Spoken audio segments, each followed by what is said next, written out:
Hello, everyone. Logan Hertz here with Hazeltine LLC. We're back with Brad Owens, our resident expert on health insurance, health sharing, and the many different ways to pay for healthcare. I've learned from personal experience, and many of us know that healthcare can be a very large financial burden and a large part of what you have to budget for and prepare for. And most people are probably aware of conventional health insurance, whether you have it yourself or through an employer. We wanted to talk today about an alternative. We talked in the past about CrowdHealth, which is a crowdfunding platform that is great as an alternative. There's another one known as health sharing. And today we wanted Brad to walk us through what is a health share? Why should anyone be interested? What are some of the advantages and then disadvantages versus conventional health insurance? So, Brad, do you want to answer the first question? What is a health share? Yeah, great question. So I think like you and myself and a lot of people, health insurance is a struggle. Even if you get it affordably through a job, it's a struggle to make sense of, to understand. Health sharing simplifies a lot of things. It's not appropriate for everybody, but those that it is appropriate for have a better experience and also save money. It's a novel approach that has been growing rapidly over the past several years. In a nutshell, health sharing, if you look at any organization that you might be socially a member of, maybe even an extended family, you are part of a community. This is actually the way health sharing got started. It was started at a church where a member became ill. They passed around the hat, so to speak, and helped the person pay for their medical need. Out of that was born this idea, what if instead of passing the hat when something happens, why don't we just collect a set amount per month to address needs within members of the community? About 45 years ago, that happened, and now it's grown to the point where there are probably a dozen health sharing platforms, and there's four that I'll mention by name that have more than 50,000 members. The confines of the small church example has really grown to a point that some of these things are getting fairly big, which is important because the law of large numbers, the more people you have participating, it smooths out the volatility of, oh, two people got cancer or five people got cancer. When you get to numbers that large, it's a very smooth, predictable experience as far as the money you put in. And essentially, it works like this: you have a member contribution that you put in every month, much like an insurance premium, but we're very cautious. They're not the same thing. We'll go over the differences in a second, but you put that in, you have an amount that, and that amount goes to pay for needs that arise in community. You have an initial unshareable amount. So you have an amount that's your responsibility as an individual or a family. For instance, if you have to go to an urgent care, you're not pulling out an insurance card because it costs $100. You're not pulling out an insurance card. That's your responsibility, that $100. Or likewise, maybe a $10 medication at the pharmacy. You have an amount that is not shareable that you have to meet first. But the big stuff, which is really why we have health insurance, to be able to get sick and not go broke. Let's say you break a leg. Let's say it's something maybe even worse, like a cancer, heart attack, hospitalization of any kind, or something just annoyingly expensive, like appendicitis. These plans have an amount. Typically, $1,000 is the lowest amount, where $1,000 is your responsibility, and above that, you submitted sharing requests to the community, and it's paid by the community. So that monthly membership that you've paid into now meets your need. Okay. So effectively, a health share is a group of people pulling their money together to pay for the health needs of their particular group. That's correct. Yeah, it's in the simplest possible terminology. That is exactly what's happening. So that health share Many of them, not all of them, but many of them are nonprofits. And some have religious affiliations. Like I mentioned, the beginning of them was in a church, but a lot of them have no requirement of any declaration of faith. It's definitely not insurance. The terminology is totally different. And we'll talk about some of those differences as well. One of the unifying things that I find refreshing is in their member guidelines. So you're joining a community, you're not buying a product. And I think the subtle difference is the impact it has on the affordability and the behaviors, the responsibility for not only your own health, but your community responsibility for the entire community's health. And what I mean by that is the member guidelines have statements about protecting your health, about not consuming drugs and alcohol. Not that you can't, but making a pledge that you're not going to hurt the health of your body by smoking, drinking, and doing things that are knowingly bad for you. So there's no way that they're checking this, but most of the people that participate in this structure understand they have a vested interest in their health because it makes everything affordable for the future. Now, the difference in terminology, so I've said not insurance. The difference is conventional insurance, it's a contract between a buyer and a seller that you're going to pay them a premium amount and then they're going to pay for XYZ percentage of different things. And you have the Affordable Care Act. That's what I meant by the ACA that governs that. And health shares don't have to follow those rules. They're are not required to be compliant with the ACA.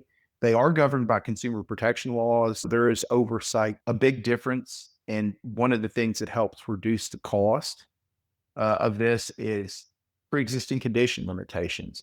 Most of the plans don't cover pre-existing conditions, but they have some sort of phase in on most of these health shares, which the dirty little secret in health insurance is that about 5% of the population consumes over half of the claims dollars for health insurance. If you have stage 4 cancer, this is definitely not a fit for you. You want to stay in the conventional insurance space. And also to the coverage for medicine for chronic diseases, the one that instantly comes to mind is diabetes. One of the major health cares has a program for diabetics and allows diabetics to participate, but it's not as easy as conventional insurance where you go to the pharmacy, you have a thyroid medication, whatever, and you pay for it. Ultimately, a lot of people, when we look at this, people in their 40s, 50s, and beyond, they may have a few medications, but when they look at the total cost savings, they're willing to spend maybe $50 or $100 a month because they're saving so much versus health insurance premiums. Another subtle difference, and we'll discuss how this impacts the long-term value, is health shares have a continuous membership, meaning they don't renew annually like conventional insurance. Conventional insurance, typically calendar year, January comes, you're going to have a renewal. You typically get trend line increase of 5 to 10% a year, which is above inflation. So relative to the cost of other things, health insurance just keeps getting more expensive. The continuous membership is nice because there's not a convenient way to raise membership costs. Now, membership costs do occasionally go up, but for the one that I write the most of, the last time membership costs were increased was 3 years ago. So it's definitely not every year. And a lot of times it'll be several years before those increase as the cost of anything goes up over time. So some of the differences in the terminology, conventional insurance is a claim for expenses paid on your behalf, whereas health share is going to be a need. There's a deductible. A lot of people are familiar with the deductible. In health share, it's the IUA or initial insurable amount. So there's little nuances as a person who advises on these types of things. Yeah, we have to be very careful not to position this and use the same terminology as insurance because it's not insurance. It is a membership and a sharing program that does not comply with the same insurance guidelines and rules. I think ultimately the experience is a better experience for many people. Who might be a good fit, who might not be. So, pre existing conditions, if you have a heart condition, a lung condition, things like that, where you have to have treatment and you may have medicines or surgery in your future, you're probably not a good fit. I'm happy to take a look, but probably not a good fit. If you're eligible for huge marketplace subsidies, because this is not health insurance, it's certainly not marketplace health insurance, you don't get any subsidies. There's no government dollars helping to defray some of the costs. If you take expensive medications, off the top of my head, the one that comes to mind always is, let's take Eliquis. Eliquis is a very annoyingly expensive, it's about $600 a month medication. You would not be a good fit because the health shares, it's going to cover medicines that arise due to a new need. But if you've got chronic conditions you're taking medicine for, probably not the best way. And then another thing I've noticed, some people want the easy route, don't want to learn or think about something in a new way. And I would not say this is difficult. I believe that this is an easier way to do things because you don't have to worry. If I go to the pharmacy, this medicine was $34 last time and it's $38 this time. Why is there a difference? You are responsible for the initial $1,000. And then after that, you don't pay anything. So you pay all or you pay nothing. But the people who do really well in this are people that aren't afraid to learn something new and a new way of doing things because, frankly, the old way is busted and we're all going to have to learn. It's not going to last forever. The way we do health insurance in this country is going to change one way or another, probably sooner rather than later out of necessity because it is unaffordable for many people. Yep. And I just want to say on the not afraid to learn a new way, I agree with you because I see this across the board, whether it be health insurance or anything else. People will complain about the system or whatever they're dealing with, but they refuse to change their behavior. And look, if you really want an alternative, there's gonna have to be an adjustment. You're gonna have to change your habits. There's gonna be some inconveniences, a learning curve. It's true with anything. And if you're not willing to take that on, then don't complain about whatever solution you're stuck with. So people will complain all day long about health insurance, but they will never, ever, ever seriously consider an alternative. They'll just sit back in their lazy boy chairs and throw darts against the wall. And yeah, I agree. There's plenty of things to criticize. Believe me, I'm living it every day. But if you're not willing to make some sacrifices in order to really truly make a change, then stop complaining. Amen. Yeah. And it's not a long or steep, difficult learning curve. It is really fairly simple, but it's definitely different. And it's okay to be honest and say, yeah, I've got no space in my brain for new things. There is a cost to that. If you're not willing to do that, that's understandable. But I think if you are, then the savings and the experience can be much better. So I'm going to line out a few experience based differences that if you are used to conventional insurance that you may experience. One of the nice things from the start is typically health shares are about 50% of the cost. Sometimes, depending on your age, it could be less than that, it could be more than that, but pretty close. I've never seen an example where it's more expensive. I'll tell you that. The provider network, everybody that has experience with conventional insurance, which is most everybody, is used to having a card. They take their card, they plunk it down. The doctor's maybe in network and they process, you pay your copay and go about your day. This is different. You present as a cash pay patient. And when you present as a cash pay, there's different rates and you'll receive a bill. Let's take the example of a surgery, an appendicitis surgery. You go in there, they ask for your insurance card, you tell them you're a cash pay customer, they send you a bill that is probably pretty outrageous. Then you submit that to the health share. They vary on exactly how they do this. Some will send you a debit card that they will load with shared amounts on there, and some will have you set up a bank account that they put money into for sharing so you can pay those bills.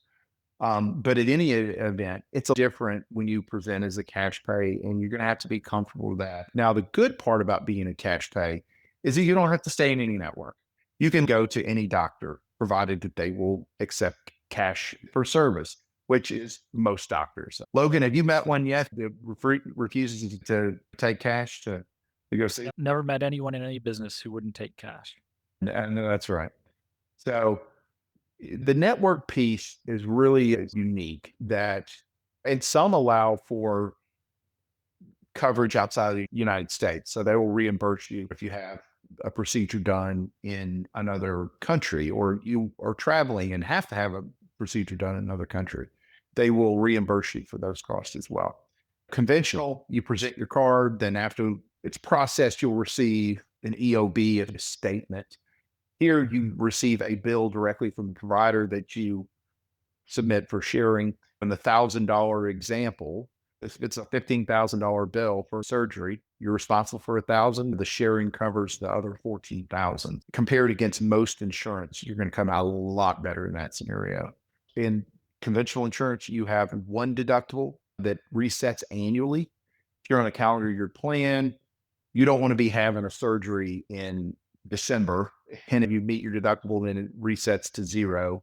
Let's say you have a surgery in December, and then you have physical therapy and medication and follow-up visits and all that stuff that's going to take place in January after your deductible reset. You get no credit for that.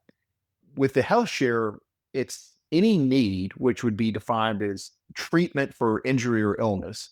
So any need there, it's going to pay your $1,000 at your responsibility. After that, it's going to pay 100% of anything related to that need. It could be physical therapy, medication, and other visits, even if it's an additional surgery, it's going to be all under that same umbrella. And while you have up to three of these per family, it's not on a calendar year. It's on a rolling 365 days. Once you've had three, everything becomes shareable. After three, it pays essentially for any medical need. The last thing is the medicine for chronic diseases is generally not shareable, whereas it's generally covered under conventional health insurance. Some of the experience differences, again, IUA, new terminology, cash pay, new way of doing things, submitting the bill for sharing, which they make that process pretty darn easy. But there's some new things to be learned. But if you're willing to do that, the top line of 50% less is pretty solid. And I've got an example. This is a real life example from a family in North Carolina, a family of four. The lowest cost plan that they had access to on the end of it. And when I say lowest cost, this is like not a great plan. The cost there, roughly $1,300 a month. And this family, the husband and wife are in their 40s, children are teenagers. $1,300 a month is not extreme, but I've definitely seen in conventional insurance, it'd be much higher than that. On health share, in this particular one is Zion. I write a lot of Zion because they easy to deal with, have it figured out, have a lot of members, but there are certainly other ones. Instead of having a $7,500 individual, $15,000 family deductible, you have that $1,000 IUA. There is no co-insurance with the Zion Health Share, at least, where once you reach that IUA, it pays 100% of the cost. And then also, instead of having a max out of pocket, you have the 3 IUA limitation, which effectively acts as that max out of pocket on the rolling 65. So you're saving $700 a month already on the premiums, and then your max out of pocket would basically be $3,000 Yeah, if we look versus at this, your max out of pocket being $18,400 on the insurance side. So I think people get obsessed with what's covered versus what's not covered, missing the bigger picture. Because yeah, you will have some more out-of-pocket expenses generally when you come in as a cash pay patient when you're doing health share or crowd health, but your overall expenses go way down because that monthly premium, the monthly contribution is a lot lower. And because you're coming as the cash pay patient, the prices are much lower than what you would pay if you were on an insurance plan. You're exactly right. And I advise people when they start on one of these, don't book the savings immediately. So that differential of what you would have been paying, that's $600 a month, hold some of that back. Hold $500 a month back and just see how it progresses over a year. Because over the course of the year, if you're holding back 500, that's $6,000. That's going to cover a lot of one-off trips to the doctor. If you take medicines that maybe it's $50 a month for a medicine, you're still coming out after all said and done much better. And instead of having a $9,000 max out of pocket with a IUA limit, you're much better insulated from the big things. There's a ton of different examples, but in this example, you're saving $7,500 annually on your premiums, and your risk exposure is $15,000 less because your max out of pocket would be $3,000 versus $18,400. So there you go. And this just one simple example. Plus, I think while there's an adjustment, once you make the adjustment to being a cash pay patient, you find that the experience is actually a lot better. You can have a much more direct relationship with your doctor because the insurance company is not telling him what to do. He can give you the treatment that he actually believes is correct rather than being limited by what is insurance going to cover. Your doctor is going to be your best friend. Your doctor is not going to have to chase down an insurance company for prior authorizations and to get this approved, and not the least of which is to get paid by the insurance company. They hate that so much. To many people, the cash pay seems, oh, the doctor may not like that. No, quite the opposite. The doctor will love that he's not going to have to wait weeks, months to get paid for helping you out. Another common thing I'll see is they'll look at the price. People look at the price difference and think there's got to be, it's got to be paying for less because it's just so much less expensive. And the truth of the matter is, and this is the ugly truth in all health insurance, the healthy subsidize the sick. And when I say healthy and sick, I mean chronically ill people. I don't mean people that things pop up and we have a surgery and you get better. Talking about the chronic conditions, those people are subsidized because everybody pays it. This plan here, this 1305 conventional plan, it doesn't matter what health condition you are. You could come in there, stage 4 cancer. It's going to cost $200,000 annually to treat you. You're paying the same price as someone who runs marathons. To a large degree, that explains the difference in cost because people with pre-existing conditions, it's not appropriate for them to be on this plan for many pre-existing conditions. There's the cost difference right there. You're no longer having to subsidize chronically ill health conditions and makes your the cost much less.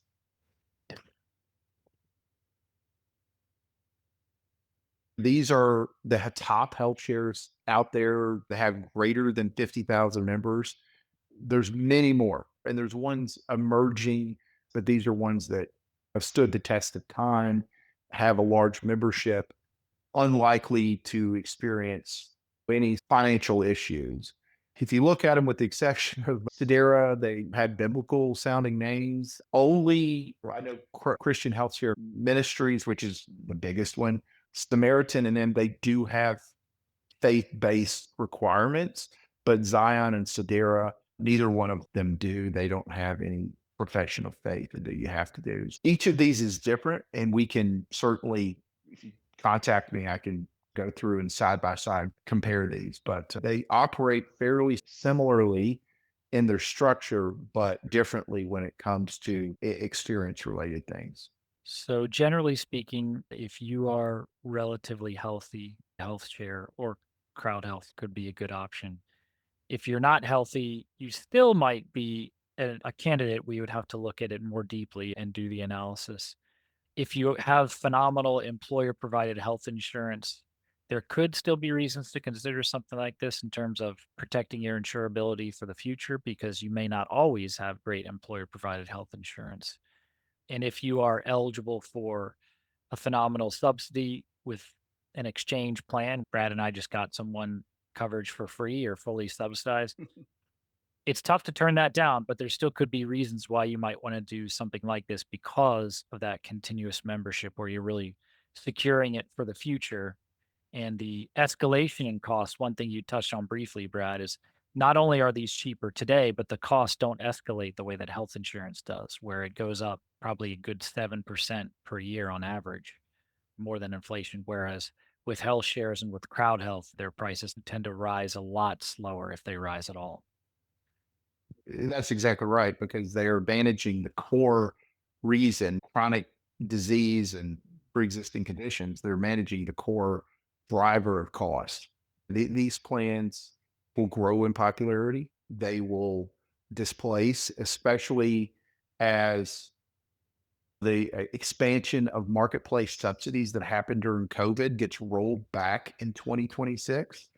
People are going to have some really nasty increases for 2026 with the subsidies that were expanded getting rolled back. And for example, a couple in their 60s making $85,000 a year will see an increase of over $1,000 a month in premium on the marketplace. And if you're healthy, this is a good option to take yourself out of that game and have a predictable experience with the health share. Very big fan of 'em. Here's a comparison of three. I didn't list Impact on here, but Impact was chosen in this side by side comparison. It's only got 10,000 members, which is plenty to be big enough to be non volatile. Membership over 5,000 gets you to that place. As far as the way they conduct business, it's very similar. If you look at some of the other people, like additional sharing might seem odd. One of the great things about the community is it very much is community generated. And so you can choose to give additionally to bless others within the community that maybe have had some extreme health circumstances and just to more broadly support. And it goes beyond just the medical needs with some of these additional sharing programs, but that's totally voluntary. And no provider network, but they all have the telemedicine benefit. That's another thing that helps them leverage is it's free telehealth at the start. You'll always have access to talk to a doctor 24 hours a day, 7 days a week. And you can't use telemedicine for everything, but it's a fantastic way to more efficiently get treatment versus going to the doctor, sitting in a waiting room, or going, God forbid, having to go to the ER, which is a total mess. Depending on the plans where they do start to be a little different is in the preventive care. Zion has a lot more preventive care type benefits where, for instance, mammograms are actually covered at 40, colonoscopies, all of those things are covered. And then there is a mental wellness benefit, counseling, whatnot, that you can opt into. And if you look down here, the reviews are pretty good. I think the ultimate great score on a Google review is 4.7. They're all hovering right in that. My experience has been if people are committed to learning a new way to do things, then they'll have a good experience and the financial piece of it will be worth the effort. One thing you had mentioned before was direct primary care. Do you want to briefly tell us what is direct primary care and how does it integrate with health sharing? Great question. So Sedera, one of the health shares I mentioned, they have a platform now where it's national direct primary care services. Instead of being a cash pay, it goes a level beyond that where it's a concierge primary care relationship.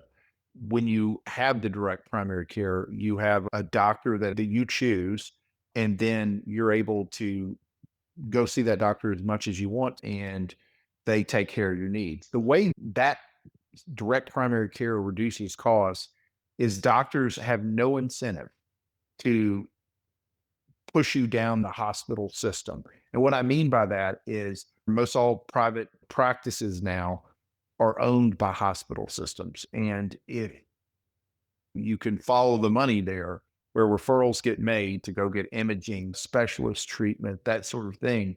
Whereas direct primary care, physicians are not affiliated with hospital systems. And so their goal is to treat you. And if you need a referral, they'll certainly do that, but they're not judged on that. There's not the economic incentive to do that. It's a fantastic way to have a relationship to keep healthy in a simplified way. So there's no, you're having to pay out of pocket for it. It's included. Right, and with direct primary care, it's a subscription-based service where you're paying a monthly amount and there are certain things that are included. And so is it the case that if you have Sedera Health Share, that direct primary care is included in your contribution? Yes. Okay, excellent. All right, very good. Yes. And even with Zion, you can bolt it on. They have a list of direct primary care organizations that you can bolt on, but it would be two separate bills. So there is the only one I know of that has it all unified in one bill. What about employers or groups who would like to do health sharing instead of conventional health insurance? Can they do that, and how would it work? Yes, absolutely they can. As long as you have two employees that are not husband and wife, you can do group-based health sharing. And even better, they have some fantastic products. I write one called it's a Planston product, and you can essentially bolt on any health share that you want.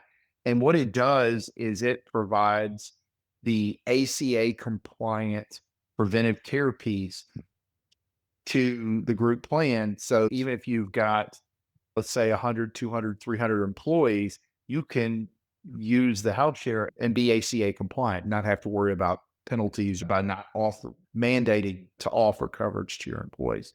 It's been a huge win. The cost on the employer side for the group coverage is phenomenally less expensive, huge money saver. And for a business, that's generally your second highest cost and one you have almost no control on. Yeah, sure, you can shop. If you're in a conventional group health plan, you can shop United Healthcare, Blue Cross, or Cigna, and you might save a few bucks this year and give it all back next year. But it's a battle that you're probably not going to win over time. Whereas the Greek health share allows you to take control of that spend and arguably a better outcome for your employees. So we're happy to talk to anybody that has an interest. Thanks so much for your time, Brad, talking to us about health sharing. And if anyone wants to learn more, you can feel free to book time with us. This is one, of course, we'll look at all options for you: health insurance, health sharing, crowd health. But I encourage people to at least explore alternatives, be open to looking at new ideas, understanding that there's going to be an adjustment. But over the long run, I think not just the cost savings, but the better experience, better quality care you're going to get will be worth it. Brad, thanks so much for your time. We appreciate it.